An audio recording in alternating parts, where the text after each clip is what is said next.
Hey there, it is the Voice of the Nets podcast. I am Chris Carrino. This is our very first episode, and what a time to start it.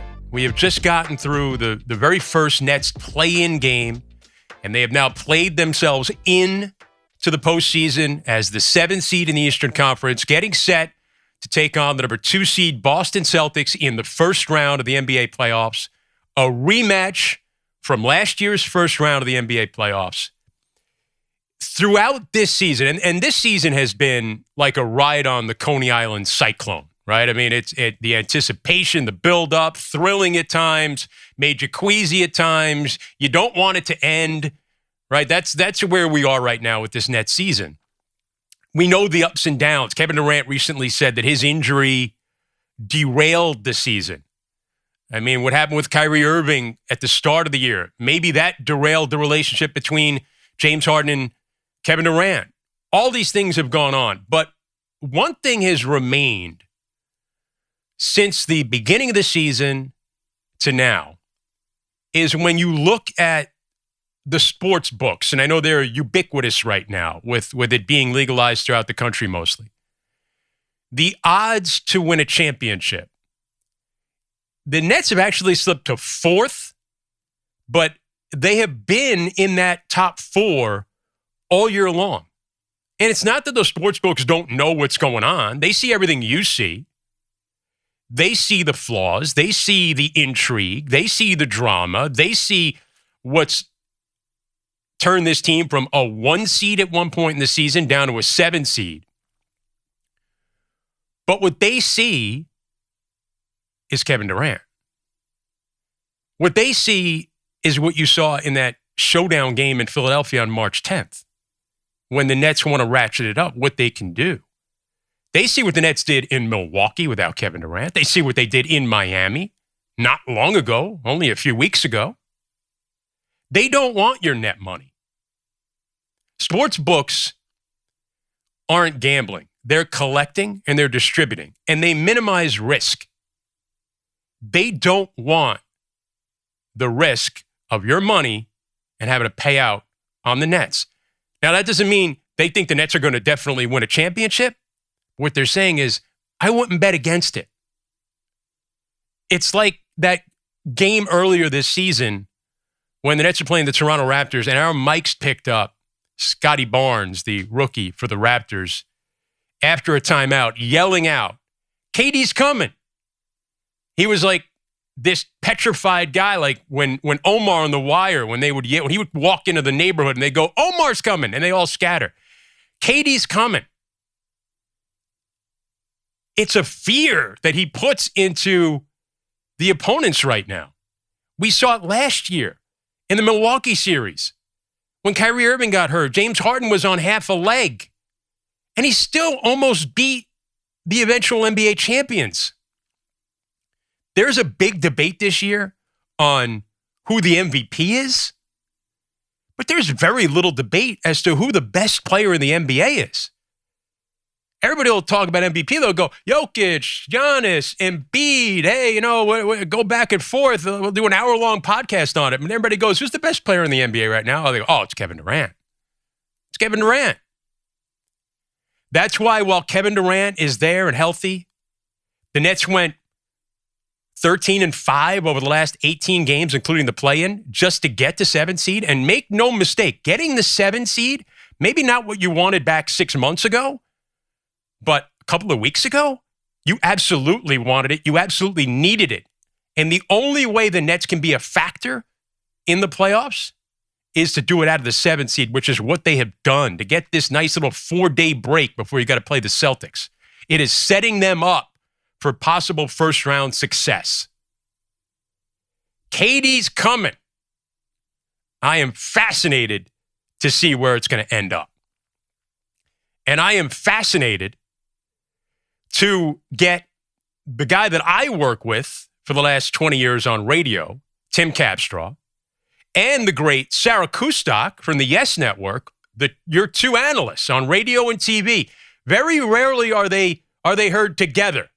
But that's what we've got here on the very first Voice of the Nets podcast. And we'll talk about this Celtics series. Then we're going to go a little broader. We're going to get some more, analysis on what we've seen this year. Put things in perspective with the incomparable Iron Eagle, my counterpart on the TV side for the Nets. So we've got Tim Capstraw, Sarah Kustok, Iron Eagle. That would be Tim Capstraw, Sarah Kustok, Iron Eagle, all on the very first episode of The Voice of the Nets.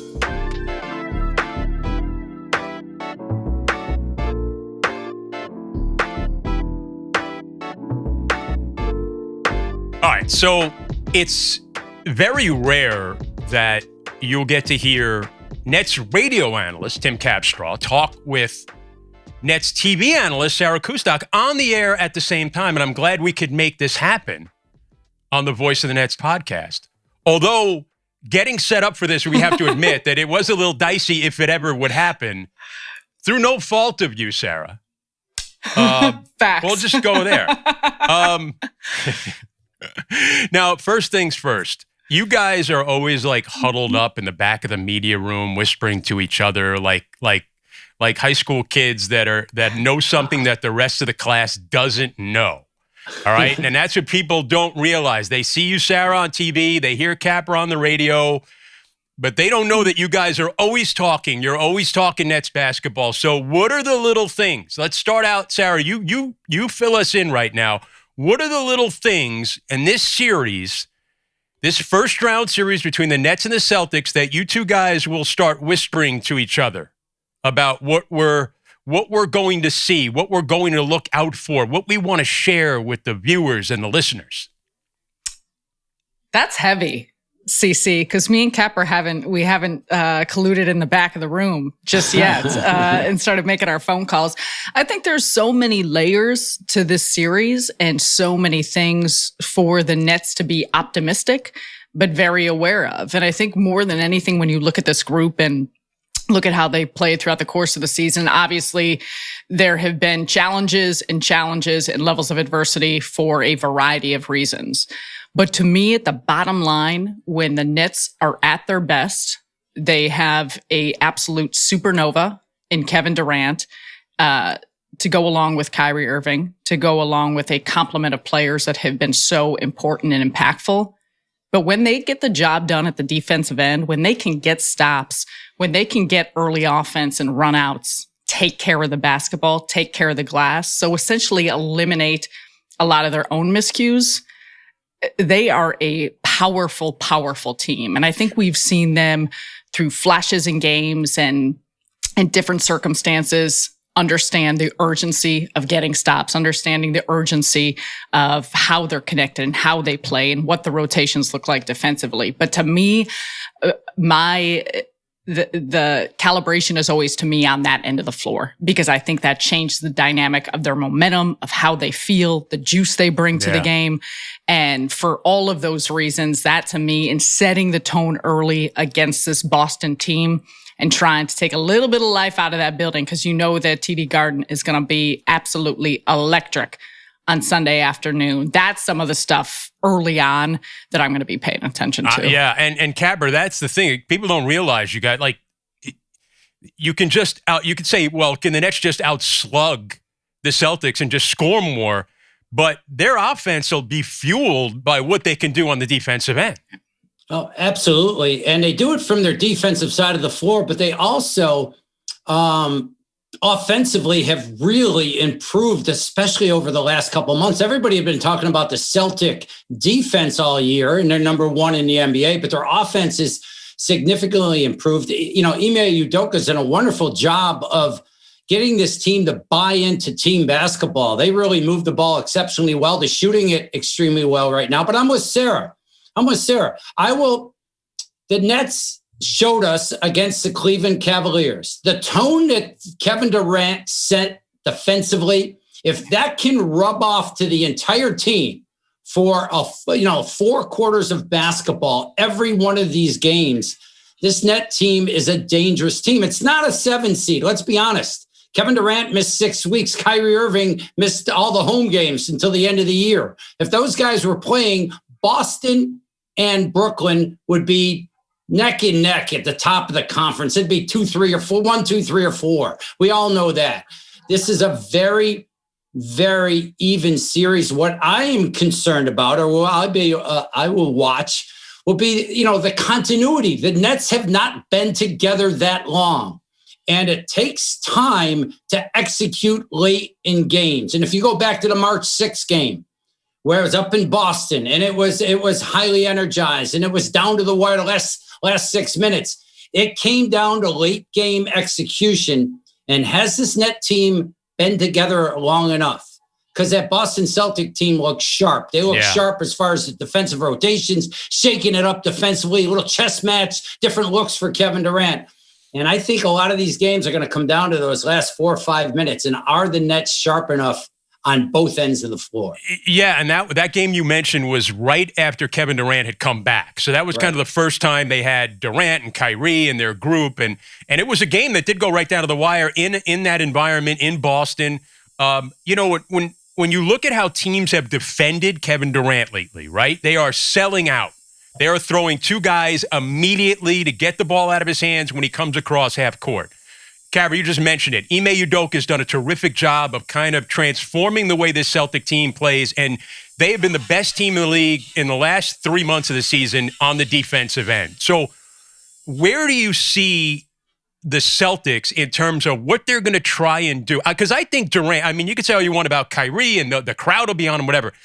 It's still Kevin Durant that they're going to be coming after. So what kind of an approach do you think the Celtics take in trying to limit Kevin Durant or make other guys beat the Nets?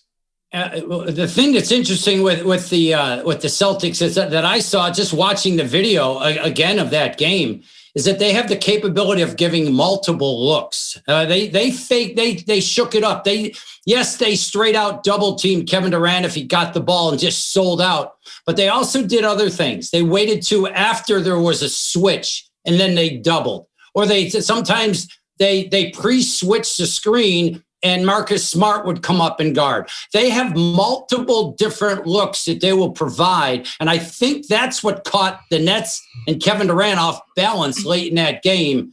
And I think that's what makes them dangerous. They don't give you the same look over and over again.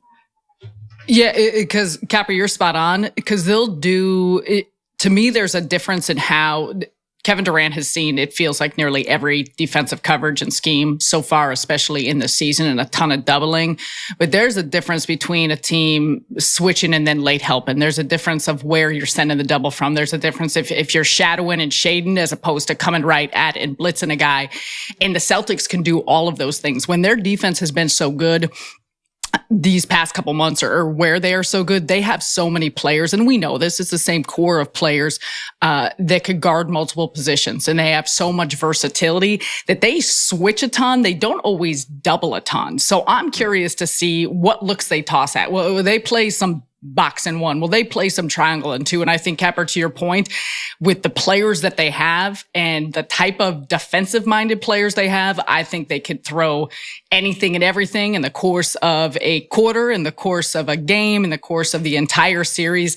And where Kevin Durant and Kyrie Irving as well have been so good lately is the quickness of their decision-making and how they're getting the ball out. As soon as they see a double, as soon as they see a coverage, it's their recognition of who's going to be open, where they're going to be open, getting the ball on time, on target, quick out of their hands. That's where I think the biggest difference is going to be the recognition of how often Boston is changing things. Can Kevin and Kyrie have those same type of recognition to quickly deliver the ball and get it to where it needs to go?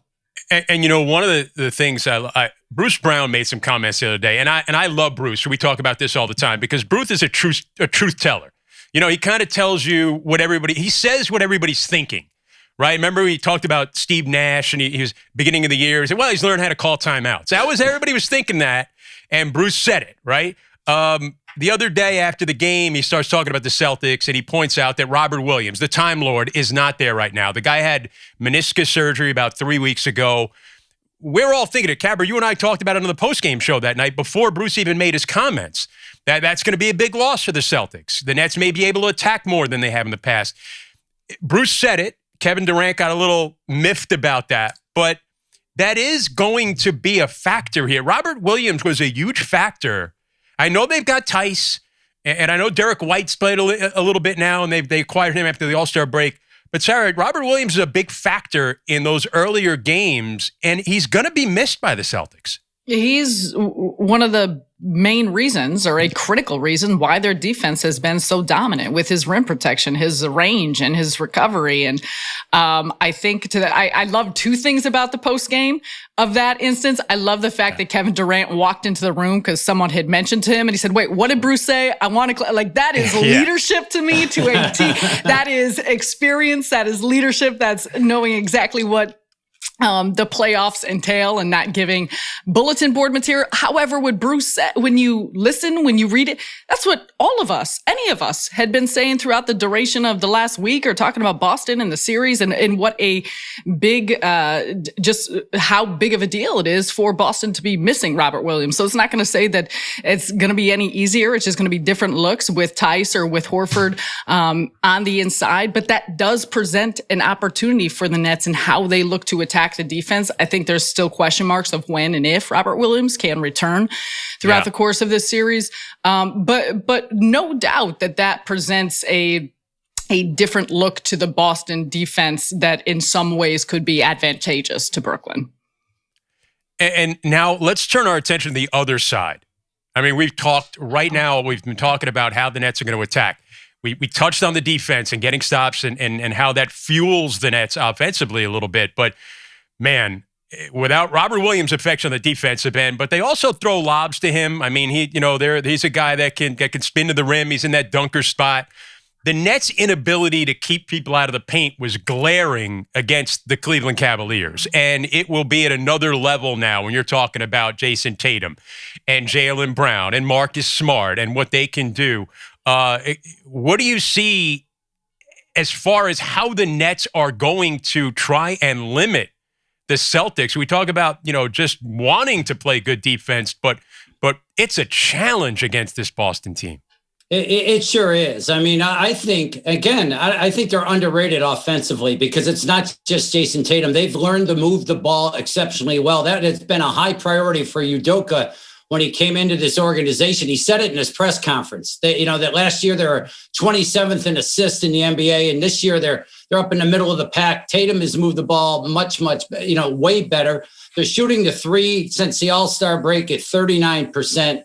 I think it's a big challenge. That's why the Nets have to be so alert, have their antennas up, have such amazing leadership. They have to play the defense they played in the first quarter or in certain periods of time throughout the last games. We see them for spurts, 5-6 minutes, maybe a quarter here, a quarter there. They've just got to know that follow the leadership of Kevin Durant, because Kevin Durant knew how to turn it up to a whole nother level against the Cavaliers the other night. Maybe after a while he relaxed a little bit, but you could sense he had a playoff mentality. We've seen it with Kyrie when he's been challenged, but they have to maintain it.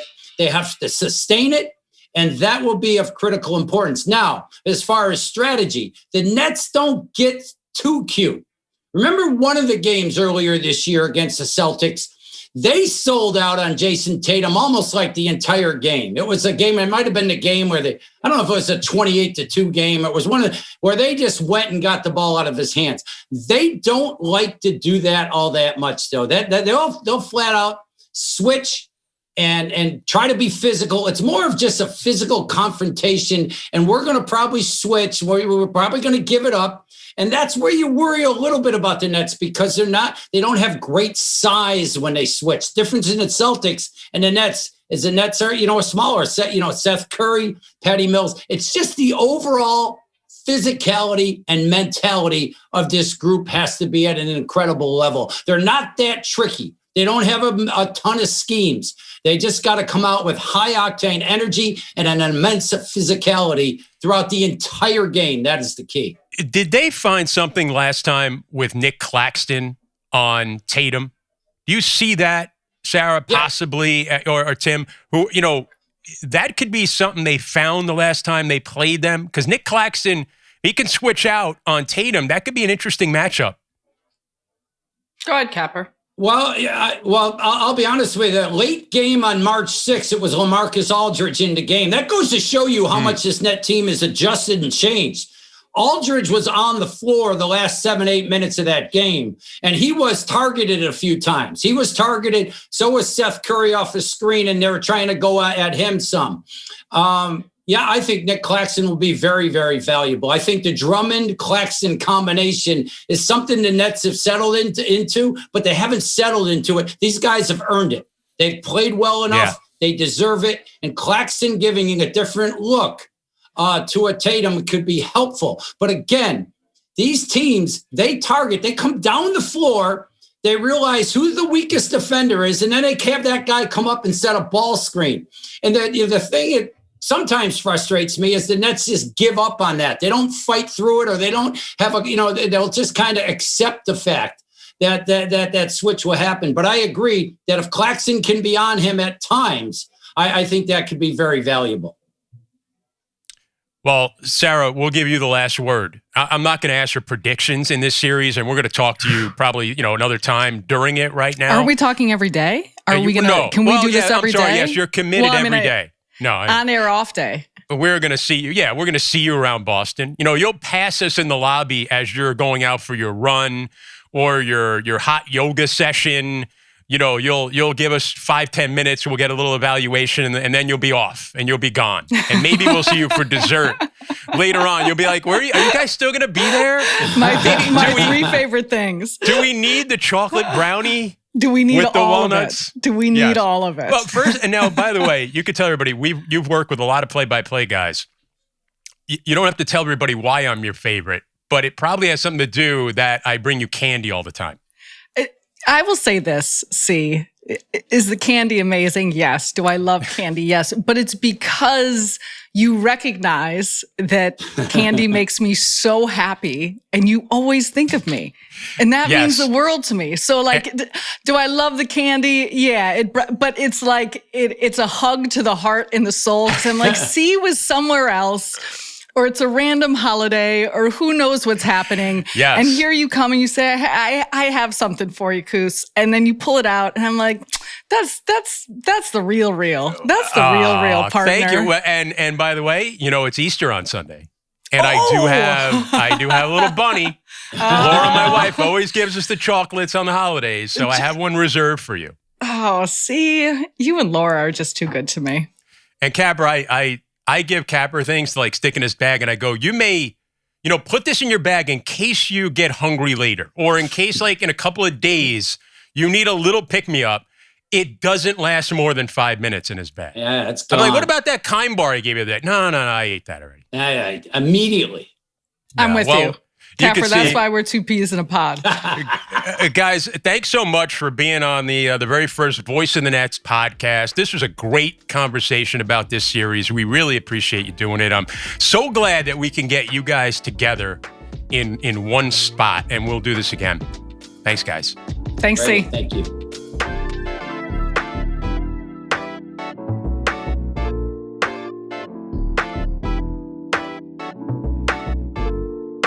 Ian Eagle is just finished his 27th season as the TV voice of the Nets, 28th overall. He did 1 year on radio. So on the Voice of the Nets podcast, my counterpart on the TV side is the great Ian Eagle. Hello, Ian. I am honored, Chris, honored to be on the inaugural edition, the first of many. You and I have been friends for, you've been, 28 years. You and I have been friends for 28 years. We've had countless conversations, meals, right? But I mean, I don't think we've ever been on the air together. Is that possible? That's not possible. Did you do like a halftime with us during a playoff game? Yeah, I don't probably. I don't know though. We'll have to check the archives, but I don't. The interesting part to me, because our lives became so intertwined based on this net association and our relationship over this 28-year period, it feels like we've been on the air countless times because of bus banter in and of itself, yes. Which could be a podcast, by the way. You could just do a bus banter podcast and it would kill. And bus banter is what would happen on these bus rides from airport to hotel, hotel to game, game back to hotel, game to airport, and hours upon hours upon hours of material between me, you, whoever my television analyst was, whether it was Jim Spinarkle or Bill Raftery, Capper, go on and on. It was like the Merv Griffin show because you had a rotating cast on bus banter. It was amazing. With great, supporting actors. Lee Lipschutz or Frank DeGrace and Mike Medvin over the years and all these guys. How many other names can we throw there? But we would when it was just a media bus, we didn't even know what podcasts were back then, and I didn't even know if social media was around. But yes, we had a great. And that was a podcast. That to me was the infant stages of what a podcast was be. Just talking about sometimes mindless stuff, but oftentimes meaningful stuff that would make you think or make you react or make you debate. And just so many fun times based on the interaction between all of us. And really, some of my most enjoyable moments, thinking back on my career, were spent on those buses and just having a fantastic time. Dueling Mad Dog impersonations, or it's funny because I don't want to go too far down this rabbit hole, but I was listening to the Kevin Durant, JJ Redick podcast that they had recently. Amazing. I don't know if you heard this. Yeah, right. It was great. But he talked about guys being hoopers and what's a hooper. The guy that would just, Jamal Crawford came up, how he would just, get a pickup game on a day off. Like, you do so many sports and so many games. I do NFL, all these other games. I had a day off and went and did the MAC championship, and it's not all about the money or the prestige. It's just, we're like hoopers when it comes to broadcasting, right? And even something like that, being on the bus with a bunch of guys that work in TV and radio, just the banter is what we live for. It was our equivalent of, on a day off, going out to the park and playing a pickup game. That's a great way to look at it and a terrific comparison. I think there's an itch that comes in play with you as a broadcaster, me as a broadcaster. And you're right. Oftentimes it was just to fulfill that and squeezing a game in or taking a red eye for me, and then going right to do a game and then getting on a train to go do a different game, radio, TV, doing a different sport, track and field, boxing, golf, tennis. For me, it was the idea of spreading yourself out and satisfying that itch. And sometimes bus banter or dinners, lunches. Truly, I'm going to look back on it now. I don't think there's another human being I've had more lunches with than you. Just think about that in your life. If you start, it's not close. It's not even in the same zip code. So you just spend so much time together. You get to know people on a real intimate level. And that's the fun part about doing a local team. People ask me all the time, are you just going to move on and do national only? And I say to myself, why? The other part of this is so fun, and that's where the family atmosphere comes into play. And you get to know this team so well. And I know it's been a little different with COVID now. We're not as connected to the team as we used to be. This team is fascinating. I mean, think about all the stories and everything that goes on. With you, I want to go a more broader approach here. We just talked to Sarah and Tim, and we got a little, our in-depth look at this series. But from the overall, the forest here from the trees, I mean, man, this team, I talked at the beginning of the podcast about the odds to win a championship. And at the beginning of the year, the Nets were the odds-on favorite to win a championship. And we see where it went.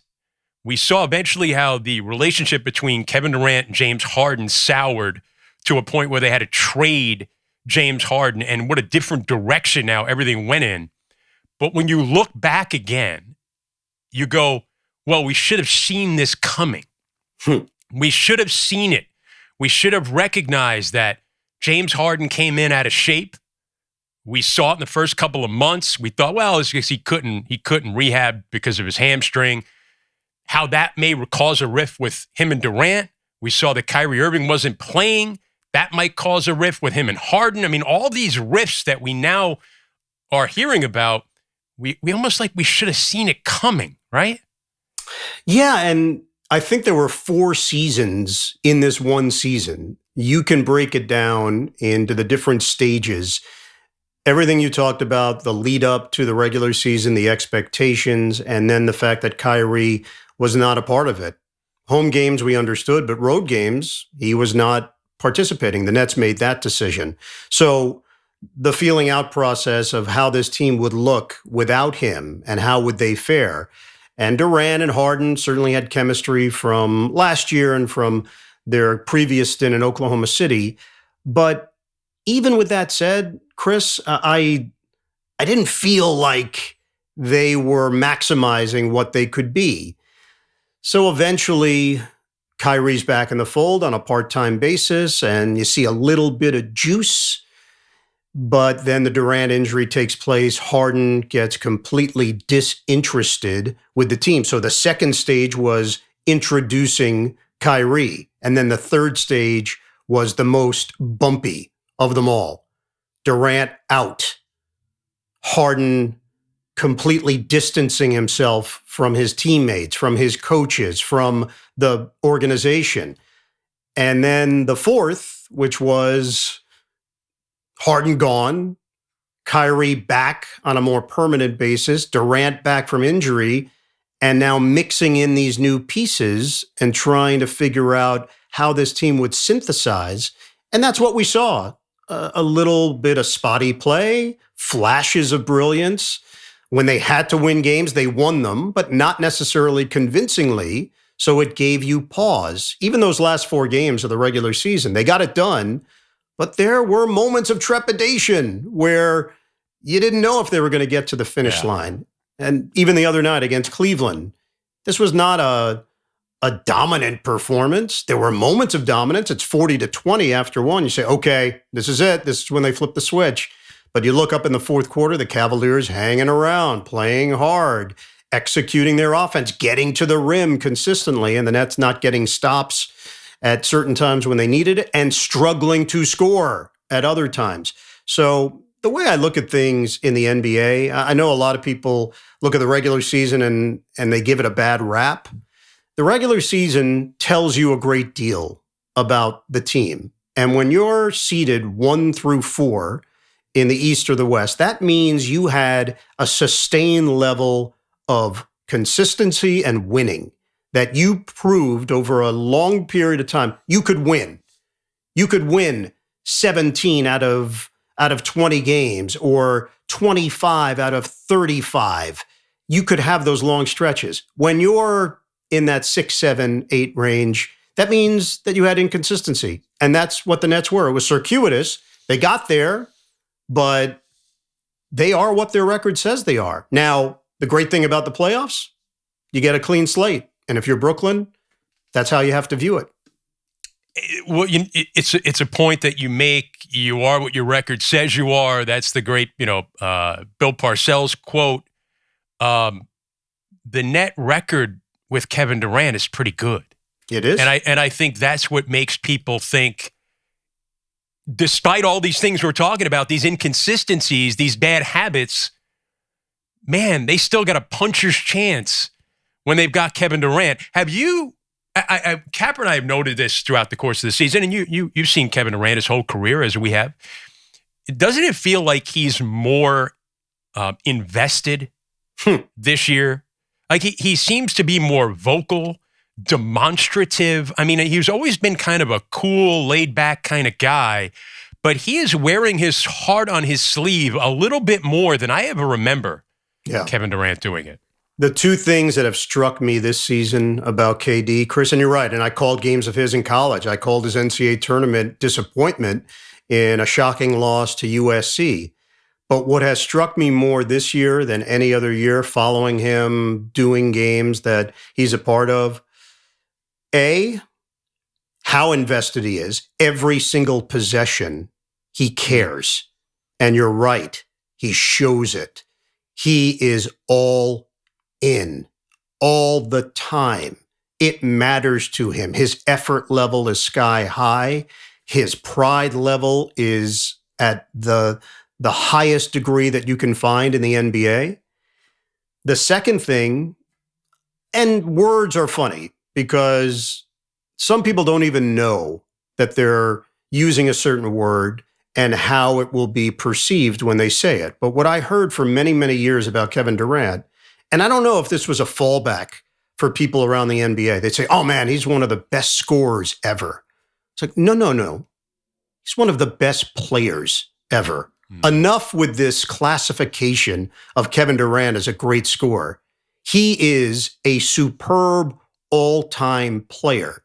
And if you need any reminder of that, just watch this final stretch of the regular season into the play-in game and what he has done, setting up his teammates, biding his time, recognizing what the team needs in that particular moment, and his ability to process that and then execute it, whether it is passing, whether it is as a help defender.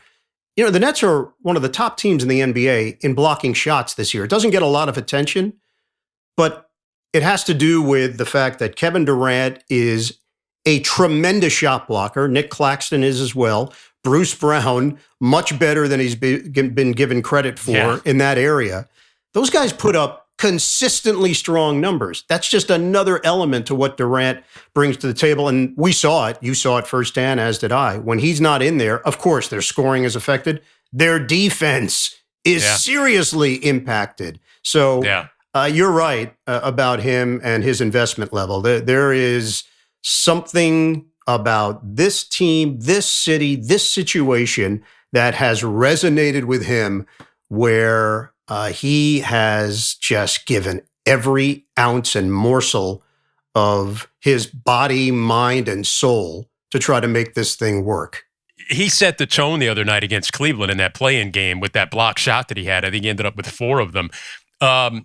It's funny because Net fans obviously would be excited. And again, I talked about this earlier too, is that the MVP conversation is a great debate, and it's, Jokic and Embiid, Giannis, and you could always throw the same names in year out. But when people bring up who's the best player, everybody goes, oh, Kevin Durant. Nobody even hesitates to say it's Kevin Durant. And, it's like a lot of great things that come to your life. That it's a gradual thing, and you don't realize how incredible it is because you've gotten used to it. But, Kevin Durant came in, and there was a gap year. There was a year where Net fans sort of got used to the fact that, well, Kevin Durant is a Net, but he's that sports car that's going to sit in the garage for a year, and you can't drive it because you don't have your license yet. We can't let you drive it yet. So you got to look at it for a year. So you got used to the idea that he was in the Nets garage, but you couldn't take it out for a spin.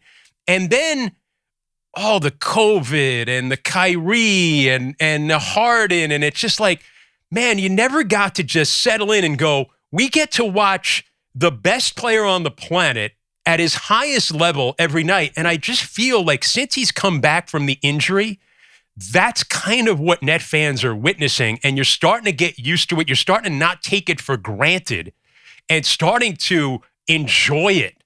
And it's amazing. We've gone through playoff series before and going in and not knowing, if they can win a championship or how far they can go. But man, you've got the best player in the world playing for your team right now going into the postseason. And I think Net fans embrace it, get excited because not only that, Kevin Durant, this is the situation he created.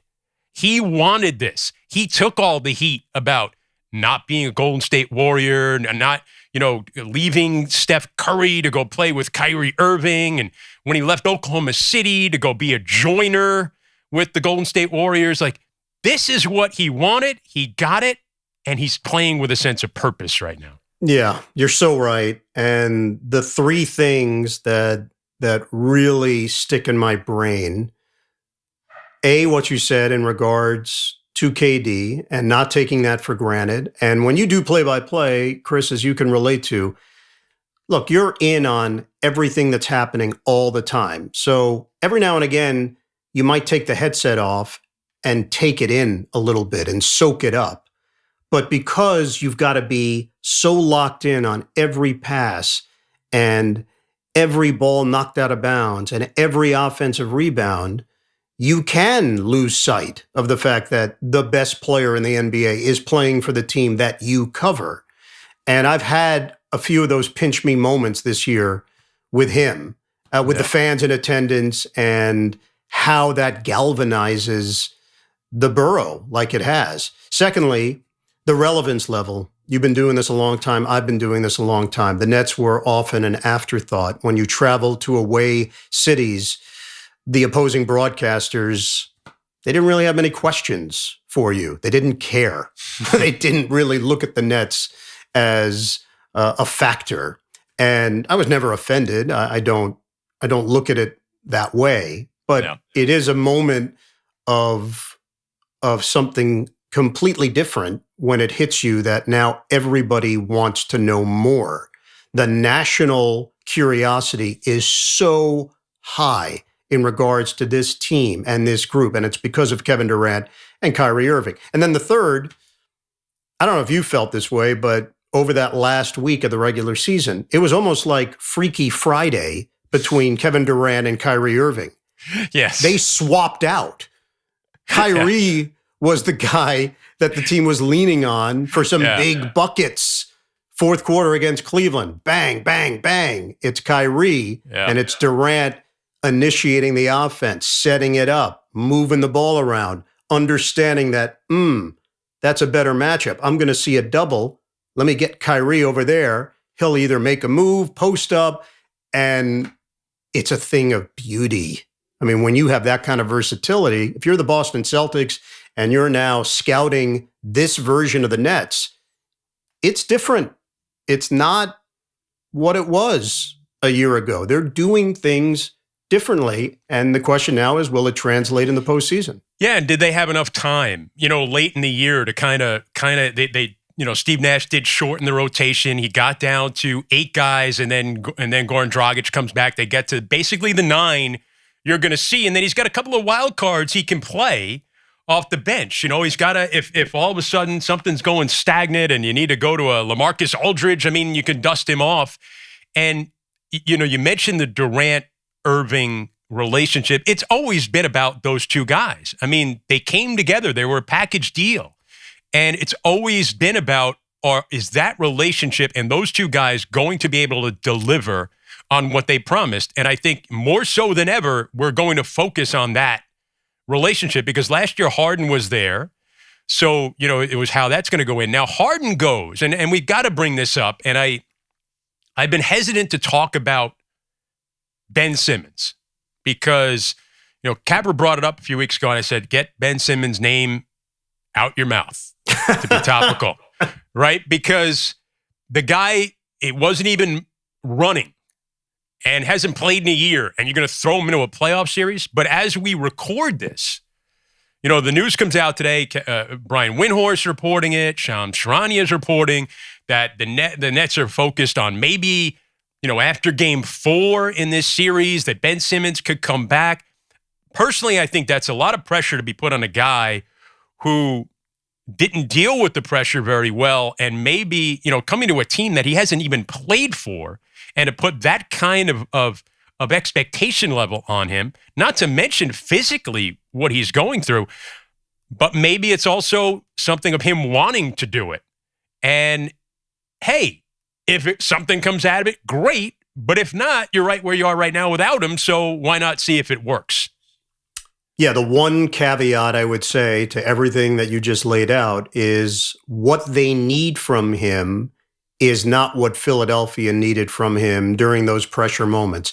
In my mind, they're looking at like a James Johnson type role, 10 to 14 minutes, handle the ball, drive to the rim, set up your teammates, keep the ball moving, and, oh, by the way, be a great, versatile switchable defender. Yeah. Where you could play him at any spot and be comfortable. Now, everything you said is true. Physically, we have no idea.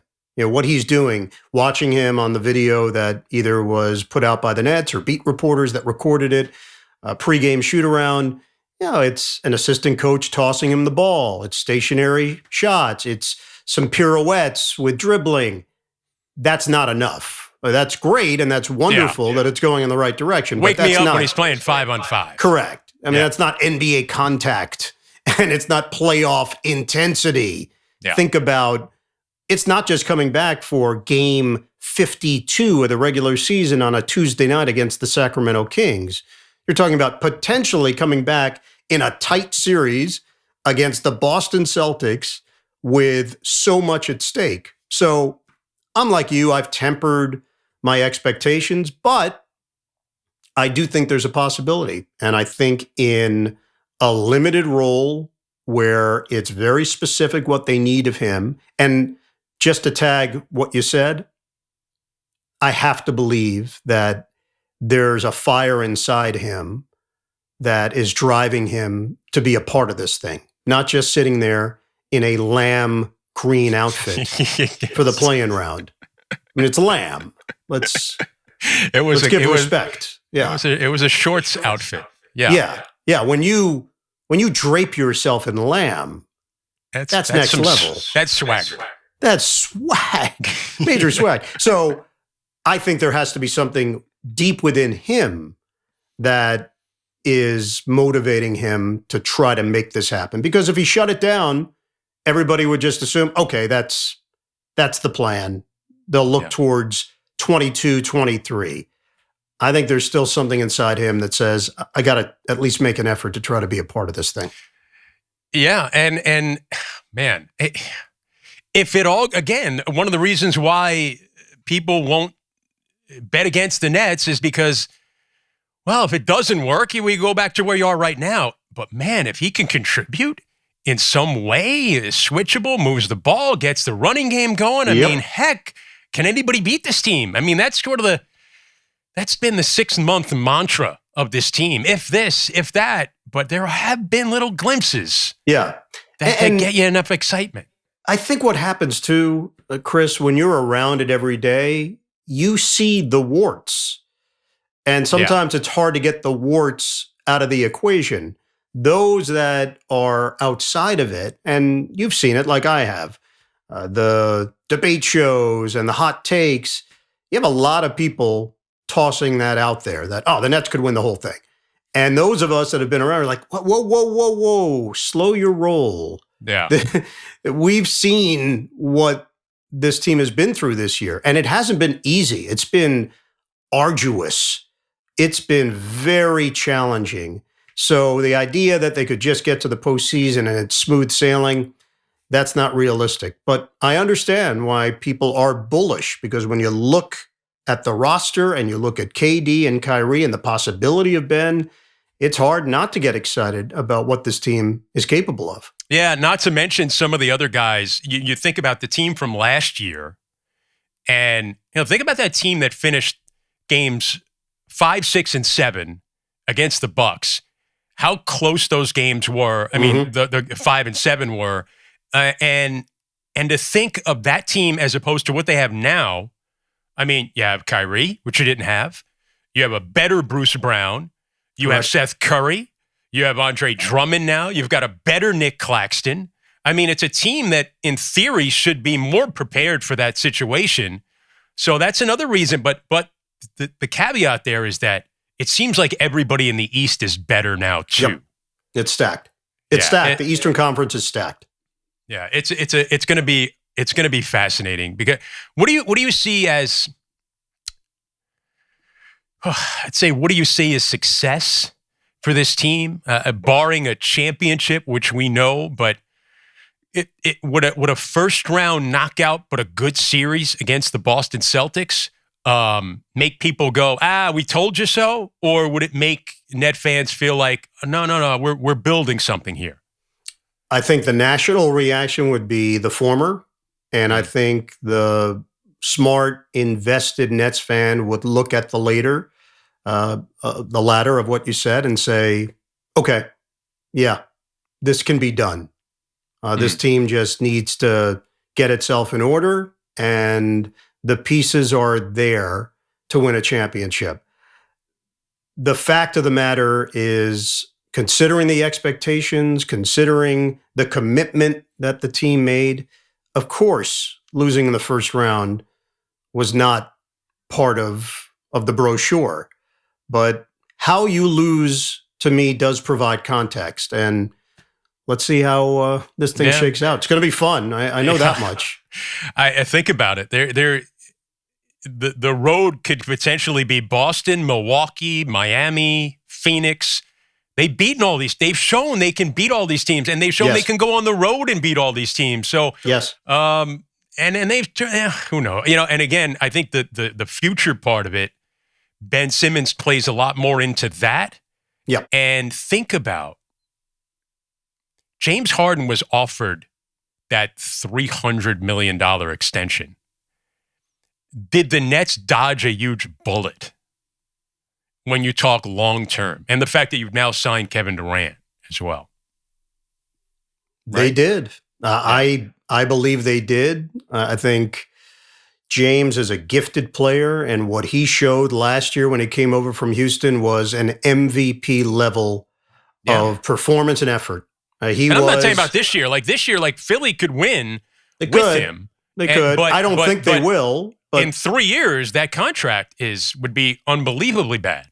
It would. Now, if you're the Nets and you're trying to pacify and make sure everybody's happy and that you're doing right by the players that did right by you, Kevin Durant and Kyrie Irving, that's why they considered it. Not just considered it, offered it.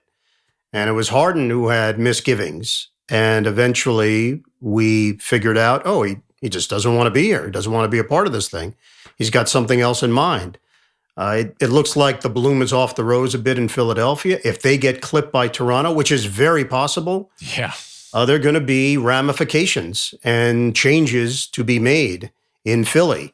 For the Nets, I think it was getting rid of a large amount of drama that was unwanted, unexpected, and unnecessary.